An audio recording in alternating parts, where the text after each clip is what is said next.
मेरे पापा के मर जाने के बाद मुझे गांव से मना कर दिया कि तुम गांव कभी नहीं आओगे। मेरे चाचा ने ही करा था। जो औरत अपने शौहर के साथ वफादार नहीं, अपने परिवार अपने खानदान के साथ वफादार नहीं, तो आपको लगता है कि वो भारत के साथ वफादार होगी? ऐसी महिला को फौरी तौर पर या तो जेल में डाला जाना चाहिए, पूछताछ होनी चाहिए, और या दोबारा से उसको पाकिस्तान भेजा। आप किसी बात का इंतजार कर रहे हैं कि देश के अंदर कोई किसी कारनामे को सीमा हैदर अंजाम दे? जांच होनी चाहिए आखिर ये किस मकसद से हिंदुस्तान के अंदर घुसी। सीमा जैसी महिला जो 4 बच्चों के साथ देश के अंदर घुस आती है, हम कितने सुरक्षित हाथों में हैं? देश कितने सुरक्षित हाथों? बिना वीजा के अगर कोई किसी की सीमा में घुस जाता है तो उसको वहां की सरकार जो है वो डिपोर्ट कर दे। कोई चाहे आतंकवादी हो, कोई भी किसी भी तरीके से कोई स्पाई हो, रॉ हो, कोई भी अंदर घुस सके। देश की मीडिया जिसको सत्ता से सवाल पूछना चाहिए, आज जिस तरीके से सुरक्षा एजेंसियों पे बड़े सवाल, आज देश की सुरक्षा जिन लोगों के हाथों में है, उन लोगों से देश का मीडिया सवाल पूछने को तैयार, जिसको हम अंधभक्त के नाम से जानते हैं, उस बात की खुशी मना रहा है सिर्फ इसलिए कि वो एक मुसलमान महिला है, पाकिस्तान से आई है। अब क्या होगा? इस सीमा भगोड़ी का हो गई पुलिस की तरफ से सीमा भगोड़ी पर बहुत बड़ी कार्रवाई। सीमा भगोड़ी अब पाकिस्तान जाएगी रबूपुरा छोड़कर। दोस्तों, इसने जितनी भी नौटंकी करनी थी, इसने जितनी भी अय्याशी फैलानी थी, इसने जितनी भी झूठ बोलना था, वो अब सबके सामने आ चुका है। सब सीमा भगोड़ी की चाल समझ चुके हैं और पुलिस को और सरकार को और जांच एजेंसियों को सीमा हैदर पर शक हो चुका है। जी हाँ दोस्तों, सीमा हैदर एक बहुत बड़ी जासूस है और ये कहना है हमारे देश की पुलिस का, जो कि रबूपुरा के अंदर है। दोस्तों, ये भगोड़ी औरत हमारे देश में रबूपुरा में सचिन के साथ जो रह रही है, ये पाकिस्तान की भगोड़ी बहुत बड़ी वाली नौटंकीबाज, झूठी, बेशर्म औरत है। इसने बेशर्मी की सारी हदें पार कर रखी हैं और बहुत बड़ी जासूसी ये हमारे भारत के अंदर रहकर कर रही है। दोस्तों, इसके खिलाफ बहुत बड़े सबूत मिल चुके हैं। अभी मैं आपको जो वीडियो दिखाऊंगा, उस वीडियो में आपको सारी सच्चाई और आपको इस भगोड़ी की बैंड बजते हुए देखने को मिलेगी। मगर दोस्तों, ये वीडियो दिखाने से पहले मेरी आपसे गुजारिश है, आज का मेरा ये वीडियो पूरा एंड तक ज़रूर देखना, और अगर आप मेरे चैनल पर नहीं आए हो, चैनल को ज़रूर सब्सक्राइब करना, साथ में इस वीडियो को ज़्यादा से ज़्यादा लोगों में शेयर ज़रूर करना। चलिए दोस्तों, पहले आप ये वीडियो देखिए, फिर आकर मैं आपसे बात करता हूँ। बात ऐसी है कि हस्ती मिट्टी नहीं हमारी, सदियों रहा दुश्मन दौरे जमा हमारा, और मजहब नहीं सिखाता आपस में बैर रखना, हिंदी है हम वतन है हिंदुस्तान हमारा। देखिए, सीमा हैदर जो कि पाकिस्तान से आई है, किसी सचिन नाम के व्यक्ति से शादी करती हैं, हिंदुस्तान के अंदर रह रही हैं बिना वीजा के, और वो जिस तरीके से उन्होंने बताया कि हिंदुस्तान की सरहद में वो घुसी हैं, किस तरीके से घुसी हैं सब जानते हैं। बिना वीजा के कोई गिरफ्तारी नहीं होती है, कोई उनके ऊपर किसी तरीके की कोई जांच नहीं होती है।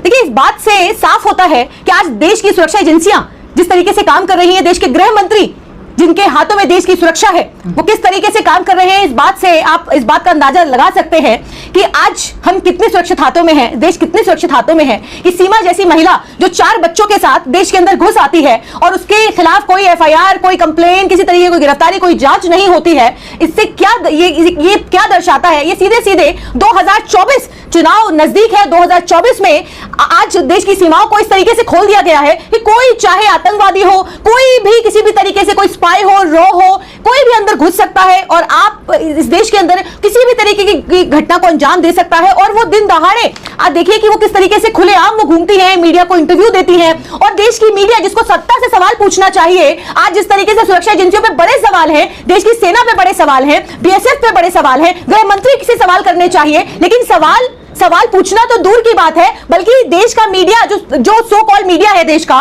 तथा कथित, वो आज जो भाजपा का पूरी तरीके से एंकर बन चुका है, पूरी तरीके से इस मुद्दे को डाइवर्ट किया जा रहा है। सीमा हैदर का हर जगह आप देखिए कि सीमा हैदर को जिस तरीके से मुद्दे को डाइवर्ट करके सिर्फ सीमा हैदर को दिखाया जा रहा है, क्योंकि देखिए देश के अंदर विपक्षी बैठक है, बड़ी बैठक होने जा रही है, लेकिन उन सभी मुद्दों को आज देश का मुद्दा सीमा हैदर है। आपको लगता है देश के अंदर एक राज्य है जो मणिपुर 2.5 महीने से जल रहा है, लेकिन प्रधानमंत्री जी मौन रहते हैं, गृह मंत्री जी मौन रहते हैं, देश का मीडिया मौन रहता है, लेकिन बोलता किस पर है? सीमा हैदर, क्योंकि ये स्टोरी जो पूरी तरीके से स्क्रिप्टेड है और ये पूरी तरीके से संदिग्ध दोनों व्यक्ति, वो चाहे वो सीमा हैदर हो चाहे वो सचिन हो, 4 बच्चों के साथ लव स्टोरी दिखा रहे हैं। देखिए, ये तो आप लोग मीडिया वाले दिखा रहे हैं कि उसकी लव स्टोरी को प्रमोट कर रहे हैं। ऐसा क्या लव स्टोरी स्टोरी के अंदर? क्या पहली बार देश के अंदर किसी तरीके का कोई बिना वीजा के व्यक्ति आया है? सीमा हैदर में ऐसी कौन सी बात है? पूछना चाहती हूं कि बहुत सारे ऐसे लोग हैं, हम लोग कोर्टों के अंदर देखते हैं कि जिनके वीजा एक्सपायर हो जाते हैं, वो छुप करके देश के अंदर रहते हैं। बहुत सारी ऐसी कंट्रीज हैं जहां पर वीजा एक्सपायर होने पर या बिना वीजा के अगर कोई किसी की सीमा में घुस जाता है तो उसको वहां की सरकार जो है वो डिपोर्ट कर देती है उसी सरकार को। लेकिन हिंदुस्तान के अंदर बिल्कुल अलग कानून है। इनके ऊपर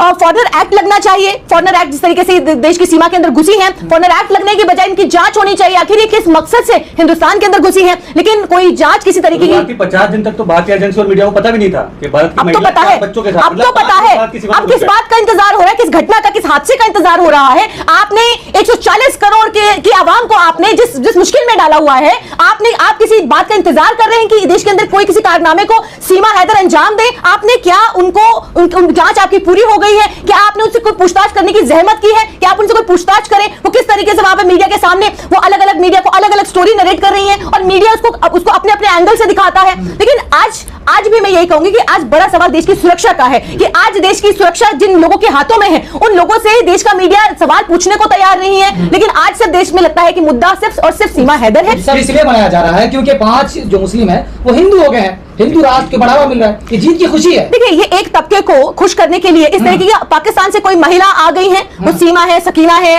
या कोई आरिफ है, तो क्या इतना आसान है कि पाकिस्तान से लाना अगर कोई महिला आ जाती है और 4 बच्चों के साथ आई है तो क्या ये खुशी की बात है? ये कहीं ना कहीं हमने अपने और अपनों को किसी मुश्किल में नहीं डाल रखा है कि वहां से कोई ऐसी महिला किस मकसद से आती है? और सिर्फ हिंदू जो एक वर्ग है जिसको हम अंधभक्त के नाम से जानते हैं, उस बात की खुशी मना रहा है सिर्फ इसलिए कि वो एक मुसलमान महिला है, पाकिस्तान से आई है। इस बात को जरा सोच के देखिए कि वो पाकिस्तानी महिला है। क्या हमारी भारतीय संस्कृति इस बात को एक्सेप्ट करेगी कि आज जिस तरीके से सीमा हैदर जो अपने पति को बिना तलाक के छोड़कर आई है, बिना तलाक के यहाँ पर आती है और शादी कर लेती है? मैं आपको याद दिलाना चाहती हूँ कि इसी देश के अंदर एक पति ने जो मेहनत और मजदूरी करके एक पत्नी को पढ़ाया, एसडीएम बनाया। ज्योति मौर्य की बात कर रही हूँ कि ज्योति मौर्य ने जिस तरीके से एक्स्ट्रा मैरिटल अफेयर किया तो उसको हमारे ही समाज ने खदेड़ा, सस्पेंड किया, उसकी जिस तरीके से किरकिरी हुई। तो हमारा समाज ऐसा नहीं है कि ऐसी महिलाओं को एक्सेप्ट करता हो। ऐसी महिलाएं अपने देश के प्रति भी वफादार नहीं होती हैं। और जिस तरीके से सीमा हैदर ने जो पाकिस्तान की नागरिक होने के नाते देखिए अपने मुल्क के साथ भी गद्दारी की है, अपने परिवार के साथ गद्दारी की है, अपने धर्म जो इस्लाम धर्म जो बता रही है, जबकि वो इस्लाम धर्म में कलमा तक नहीं जानती हैं, कलमा तक उनको नहीं पता, जबकि मुसलमान के बच्चे को बिना कलमे के वो मुसलमान नहीं हो सकता। तो देखिए कितने बड़े सवाल है। और हिंदू इस पर खुश होता है कि जिस महिला को कलमा तक नहीं आता, तो वो सोचिए कि वो मुसलमान है, नबी के बारे में कोई कुछ नहीं जानती है, वो मुसलमान हो सकती है। इस बात से आप तालियां बजाते हैं, खुश होते हैं। और तमाम जो सोशल मीडिया है उस पर खुशी की लहर दौड़ती है कि पाकिस्तानी महिला को, आपको याद है 370 हटा था कश्मीर के अंदर, तो इसी मानसिकता के लोगों ने खुशी मनाई थी कि पाकिस्तान में हम शादियां करेंगे, वहां पे प्लॉट खरीदेंगे। आज एक पाकिस्तानी महिला जो कि संदिग्ध है पूरी तरीके से, अपने आप को 27 साल बता रही है, लेकिन पासपोर्ट के हिसाब से वो 21-22 साल की है। तो देखिए ये तमाम जो चीजें हैं सारी पूरी तरीके से अपने हाथ से तैयार किया था, डुप्लीकेट। 5 पासपोर्ट बताए जा रहे हैं उनके पास, 5 सिम बताए जा रहे हैं उनके पास। ये महिला संदिग्ध नजर नहीं आती है, इस देश की मीडिया को संदिग्ध नजर नहीं आती है, उनकी बातें संदिग्ध नजर नहीं आती है कि किस तरीके से ये पासपोर्ट पे कोई सवाल नहीं उठते हैं। 5 पासपोर्ट है। तब जी में आप ये खुद बताती है, ये मैं नहीं कह रही हूँ, वो खुद कह रही है कि मार्च के महीने में वो उनकी बातचीत शुरू होती है और 3-4 महीने में वो पाकिस्तान से हिंदुस्तान आ जाती है। उस दौरान पबजी बैन था भारत में।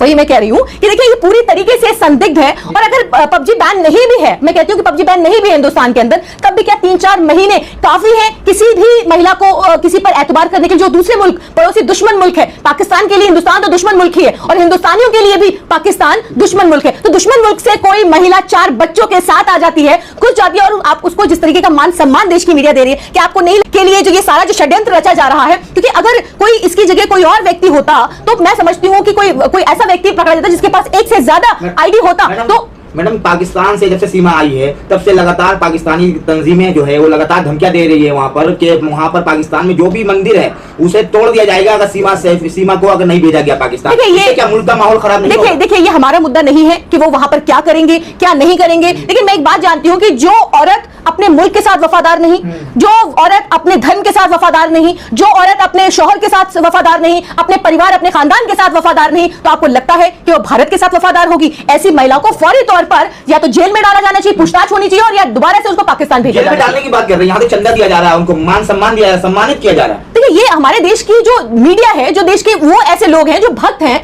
वो इस तरीके की खुशियां मना रहे हैं, लेकिन असल मायने में ये इस तरीके के जो भक्त हैं, ये कितना बड़ा खतरा है देश के लिए, क्योंकि एक खतरा हिंदुस्तान के अंदर हर वक्त जो हमारे सरों पर मंडरा रहा है, मैं बार बार कहूंगी, मैं देश के गृह मंत्री जी से कहना चाहती हूं, मैं तमाम जो बीएसएफ से कहना चाहती हूं कि आखिर ऐसी महिला को आपने क्यों छोड़ा हुआ है, क्यों जांच एजेंसियां काम नहीं कर रही हैं। इससे आप इस बात का अंदाजा लगाइए कि आज अगर एक महिला देश की सरहद के अंदर घुस आई है और वो तरीका बता रही है कि वो कैसे घुसी है, कई सिम उनके पास है, उसके बाद वो बताती है कि हिंदुस्तान का सिम भी है, वो शादी करती है, बिना तलाक लिए शादी करती है, तो देखिए कन्वर्जन कर लेती है अचानक। इस तरीके से जो चीजें होती हैं, तो देखिए ये पूरी तरीके से सब कुछ संदिग्ध है। 140 करोड़ लोगों को आपने जिस खतरे में डाला हुआ है, देश के गृह मंत्री से अपील करूंगी और देश की तमाम एजेंसियों से अपील करूंगी कि सीमा हैदर के साथ साथ सचिन जो ये व्यक्ति हैं, इनकी भी जांच होनी चाहिए। दोस्तों देखा आपने ये वीडियो, मुझको पूरी उम्मीद है ये वीडियो देखकर आपको सीमा केस की सच्चाई पता चली होगी और इस भगोड़ी की बैंड बजते हुए आपने अच्छे से देखा होगा। दोस्तों आपकी क्या राय है इस वीडियो के बारे में मुझे कमेंट बॉक्स में कमेंट कर ज़रूर बताना। दोस्तों आज की वीडियो में बस इतना ही, मैं फिर मिलूँगा ऐसी ही दूसरी वीडियो के साथ, तब तक के लिए खुदा हाफिज़।